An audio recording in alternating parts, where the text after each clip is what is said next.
আজকের এই বিশেষ বিশ্লেষণে সবাইকে স্বাগত জানাচ্ছি। দক্ষিণ বাংলাদেশের একটা অদৃশ্য, বলতে গেলে একদম নীরব একটা ঘাতক নিয়ে আজ আমরা কথা বলবো।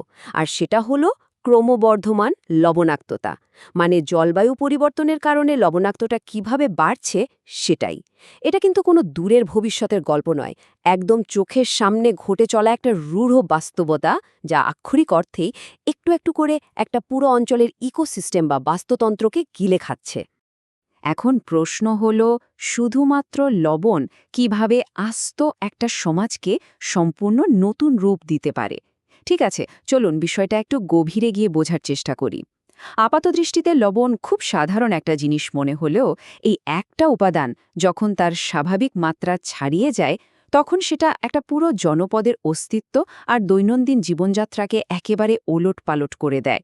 এটাই মূলত এই সংকটের শেকড়। পর্ব ১, ক্রমবর্ধমান লবণাক্ততার হুমকি।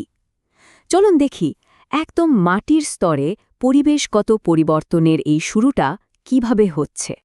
পরিবেশের মূল ভিত্তিটা ধ্বংস হয়ে যাওয়ার পেছনের প্রধান কারণটাই হল এই মাটি আর পানিতে লবণাক্ততা।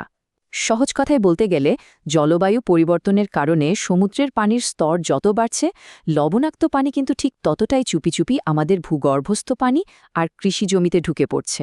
আর এই অনুপ্রবেশের ফলে পুরো ইকোসিস্টেমের রীতিমতো একটা ভয়াবহ চেইন রিঅ্যাকশন শুরু হয়ে যাচ্ছে। মাটি হারাচ্ছে তার স্বাভাবিক উর্বরতা, আর পানি হারাচ্ছে তার জীবনদায়ী গুণাগুণ। পর্ব ২, কৃষির বিপর্যয় এবং খাদ্যের উৎস। মাটির এই রাসায়নিক পরিবর্তন কিভাবে সরাসরি স্থানীয় খাদ্য সরবরাহের ওপর আঘাত হানছে সেটা এবার দেখা যাক। এখানকার ডেটাগুলো একটু খেয়াল করলেই বোঝা যায়, আমাদের অপরিহার্য দুটো খাদ্যের উৎসই কিন্তু একসাথে মারাত্মক হুমকির মুখে পড়েছে। একদিকে যেমন প্রধান খাদ্যশস্য ধানের উৎপাদন রীতিমতো অ্যালার্মিং হারে কমে যাচ্ছে, অন্যদিকে আবার পুষ্টির অন্যতম প্রধান উৎস সবজি চাষ, সেটাও ব্যাপকভাবে ক্ষতিগ্রস্ত হচ্ছে। মাটির বিষাক্ততার কারণে এই যে মৌলিক খাবারের চাহিদা মেটানো, এটাই এখন ওই এলাকার মানুষের জন্য একটা বিশাল সংগ্রামে পরিণত হয়েছে। একটু চিন্তা করলেই বোঝা যায়, কৃষিনির্ভর একটা সমাজের জন্য এর চেয়ে বড় কোনো আঘাত কি আদৌ হতে পারে। পর্ব ৩, পানি ও স্বাস্থ্য সংকট। মাটি থেকে এবার বরং মানুষের স্বাস্থ্যের দিকে একটু নজর দেয়া যাক। বেঁচে থাকার সবচেয়ে জরুরি উপাদান পানি, সেটাই যখন মানুষের বিরুদ্ধাচরণ শুরু করে, তখন ব্যাপারটা কতটা ভয়াবহ হতে পারে। পানি সরবরাহের এই দূষণ সরাসরি একটা মারাত্মক চেইন রিঅ্যাকশন তৈরি করছে। প্রথমত দেখা দিচ্ছে বিশুদ্ধ খাবার পানির তীব্র অভাব, মানে বেঁচে থাকার ন্যূনতম শর্তটাই যেন কেড়ে নেওয়া হচ্ছে। আর দ্বিতীয়ত, বাধ্য হয়ে এই দূষিত লবণাক্ত পানি পান করার ফলে এলাকার মানুষের মধ্যে নানা ধরনের স্বাস্থ্য সমস্যা একদম হু হু করে বাড়ছে। এই দ্বিমুখী সংকট মানুষের স্বাভাবিক জীবনযাপনকে আক্ষরিক অর্থেই অসম্ভব করে তুলেছে। পর্ব ৪, ভারী সামাজিক বোঝা।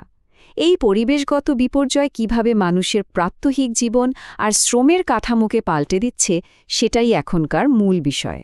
এই সংকটের সবচেয়ে হৃদয় বিদারক দিকটা হল এর বিশাল সামাজিক প্রভাব। বিশুদ্ধ পানির এই অভাবের পুরো দায়ভারটা যেন সমাজের নারীদের কাঁধে এসে পড়েছে। পরিবারকে সুস্থ রাখতে একটুখানি খাওয়ার পানি জোগাড় করতে অনেক নারীকে প্রতিদিন মাইলের পর মাইল হেঁটে দূর দূরান্ত থেকে পানি সংগ্রহ করতে হয়। এটা কিন্তু শুধু সময়ের অপচয় না, বরং চরম শারীরিক আর মানসিক কষ্টের এক নিত্যদিনের লড়াই। এই লড়াই প্রজন্ম থেকে প্রজন্মকে নিঃস্ব করে দিচ্ছে। আজকের এই আলোচনা থেকে একটা জিনিস তো একেবারেই স্পষ্ট, জলবায়ু পরিবর্তনের প্রভাব কতটা বহুমুখী আর ধ্বংসাত্মক হতে পারে। তাই এই প্রশ্নটা না করেই পারা যাচ্ছে না। লবণাক্ততা তো বাড়ছেই, কিন্তু টিকে থাকার জন্য এই সমাজকে আর ঠিক কতদূর যেতে হবে? জলবায়ু সংকট যখন দিন দিন আরও ঘনীভূত হচ্ছে, তখন এই প্রান্তিক মানুষগুলোর ভবিষ্যৎ আসলে কী? এটা একটা বড় অমীমাংসিত প্রশ্ন হিসেবেই থেকে যায়।